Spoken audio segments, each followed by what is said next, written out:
Alors bonjour, dans cette présentation, on va voir la suite des travaux dirigés, exactement la partie 2, et on va traiter donc l'exercice 5. Qu'est-ce qu'on vous demande au niveau de l'exercice 5? C'est de déterminer les extréments liés associés à la fonction f de x, y égale à ln de x plus ln de y sous la contrainte x plus y sur 2 égale à 1. Alors, les questions, donc il y a trois questions. On vous demande de préciser le domaine de définition associé à la fonction f. Utiliser donc les deux méthodes. On va voir, il y a deux manières, il y a deux façons, la méthode de substitution et également la méthode de Lagrange, pour déterminer en fait les points critiques, les candidats, les points stationnaires de f selon la contrainte x plus y sur 2 égale à 1. Ensuite, on vous demande par la suite, on peut déduire donc la nature des points trouvés, donc est-ce que c'est un maximum ou minimum. Alors, la première question, le domaine de définition, je pense c'est clair, c'est quel que soit x appartient à R plus étoile, donc parce que ln de x et ln de y, donc x strictement positif et y doit être également strictement positif. Donc le domaine c'est R plus étoile au carré. Alors ensuite, la deuxième, on vous demande de déterminer les extréments donc liés. Donc on va voir donc la première méthode, c'est la méthode de substitution. Alors quelles sont les étapes à suivre? Donc la première étape, c'est de calculer y en fonction de x. C'est ça la méthode de substituer donc y en fonction de x à partir de la contrainte indiquée. Donc sinon, je peux également inverser, donc calculer x en fonction de y, c'est le même principe. Mais généralement, donc, on calcule y en fonction de x. Alors ensuite, dans l'étape 2, qu'est-ce qu'il faut faire? Remplacer y dans la fonction f de x et y, et automatiquement, on obtient une fonction à une seule variable x, h de x. Une seule variable, bien sûr, c'est une fonction donc, à une seule variable réelle. Ensuite, l'étape 3, donc, il faut calculer les extréments associés à h à partir de la dérivée de h et en déduire par la suite la nature facilement. On verra donc l'exemple. Et l'étape 3, en fait, pardon, l'étape 4, c'est déduire les extréments de f, x0, y0, tout simplement en calculant, puisqu'on va déterminer x0, donc on va calculer rapidement y0 à partir de x, en utilisant toujours la contrainte indique. Alors, très bien, donc, f de x, y égale à ln de x plus ln de y, sous la contrainte x plus y sur 2 égale à 1. Donc, on peut donc traduire la contrainte autrement en posant donc g de xy égale à x plus y sur 2 moins 1 égale à 0. Alors l'étape 1, on va calculer donc y en fonction de x à partir de la contrainte x plus y sur 2 moins 1 égale à 0. Voilà, donc ça entraîne y égale tout simplement 2 facteur de 1 moins x. Alors l'étape suivante, c'est de remplacer y dans la fonction f de x, y, et on obtient une seule fonction, donc une fonction à une seule variable, h de x. Alors h de x égale à f de x, y égale à f de x, y c'est 2 facteur de 1 moins x. Alors h de x devient ln de x plus ln de 2, 1 moins x.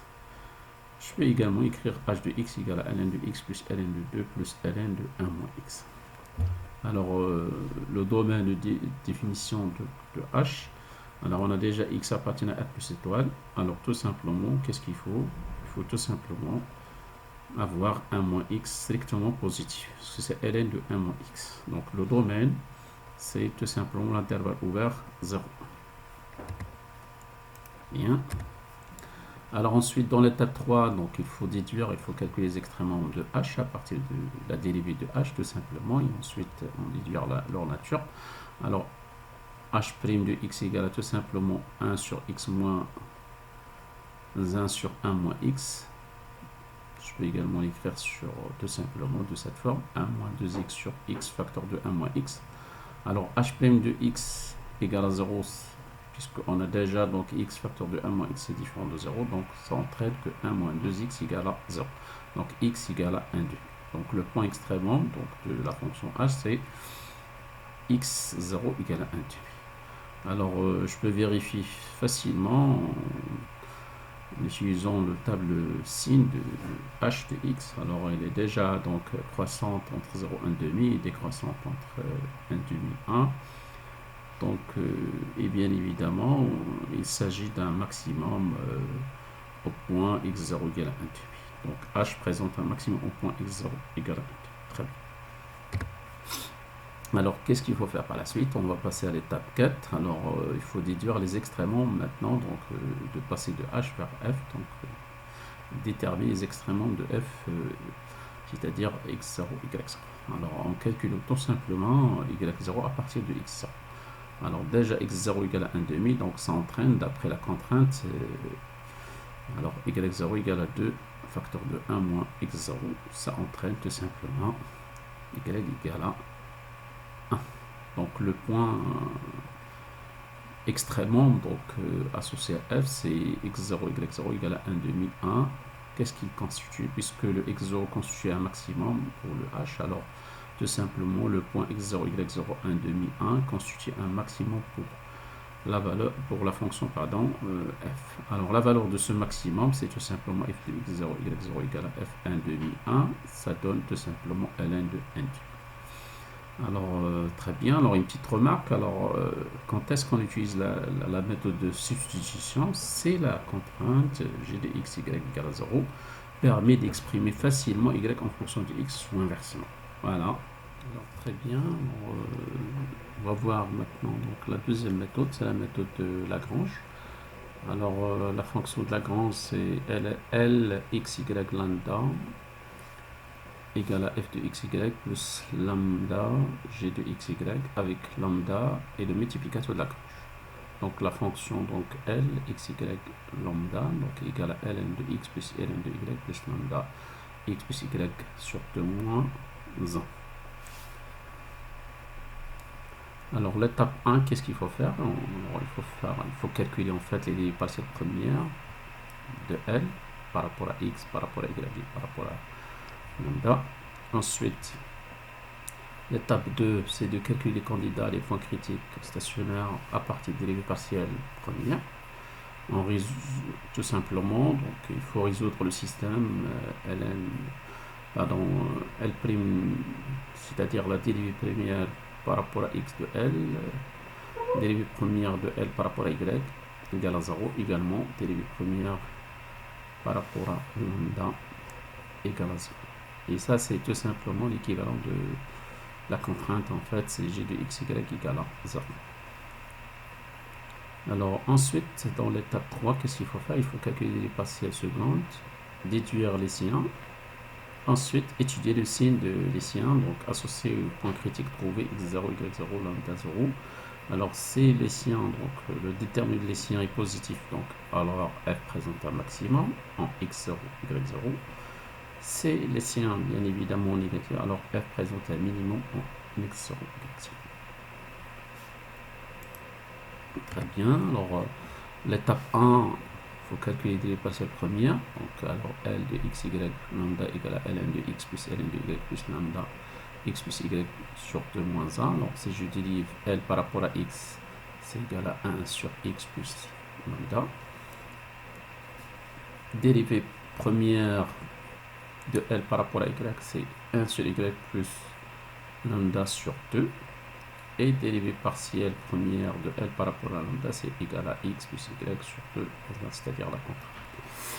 Alors, l'étape 2, qu'est-ce qu'il faut faire? Il faut chercher les points critiques, donc à partir tout simplement du système. Donc, dérivée première de L par rapport à x égale à 0, c'est 1 sur x plus lambda égale à 0. Dérivée première de L par rapport à y égale à 0, c'est 1 sur y plus lambda sur 2 égale à 0. Et dérivée première, donc tout simplement, c'est la contrainte en fait. X plus y sur 2 moins 1 égale à 0. Nous aurons 3 équations. Bien. Alors, à partir de la première équation, alors, je peux mettre x égale à moins 1 sur lambda. Y, à partir de l'équation 2, c'est égal à moins 2 sur lambda. Et je remplace les deux x, y dans l'équation 3. Donc, j'obtiendrai donc tout simplement moins 1 sur lambda, moins 2 sur lambda fois 1,5, moins 1. Ça entraîne tout simplement moins 1 sur lambda, moins 1 sur lambda, moins 1 égale 0, ça entraîne moins 2 sur lambda, moins 1 égale 0, donc ça entraîne lambda égale à moins 2. Alors si lambda est égal à moins 2, alors x égale à moins 1 sur lambda égale à 1 demi, d'après 1.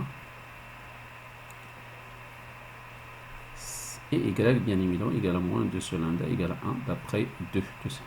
Voilà. Alors, donc, on a un seul point critique, donc associé à L, c'est x0, y0, lambda égale à 1 demi, 1, moins 2. Bien.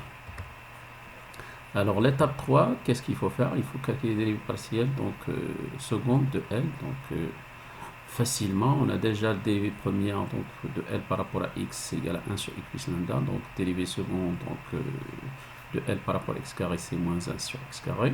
Dérivé second de L par rapport à x, y, c'est 0. Dérivé second donc, de L par rapport à x par rapport à lambda, c'est 1. Donc le même principe pour dérivé partiel second donc, de y par rapport à x, c'est 0. Dérivé second donc, par rapport à y carré, c'est moins 1 sur y carré. Dérivé second donc, de L par rapport à y par rapport à lambda, c'est 1 demi.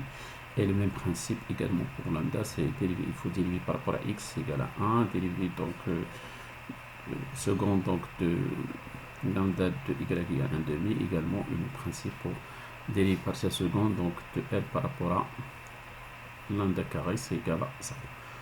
Et ensuite, passe à l'étape 4, c'est tout simplement, donc il faut déduire les signes en fait, c'est facilement, en posant le déterminant en fait, c'est moins 1 sur x carré 0, 1, 0 moins 1 sur y carré 1 demi, ce qu'on vient de calculer, donc dans l'étape 3, 1, 1 demi, 0, et faites les calculs, donc tout simplement vous allez trouver que le déterminant de l'Hessien c'est égal à 1 sur 4x carré plus 1 sur y carré.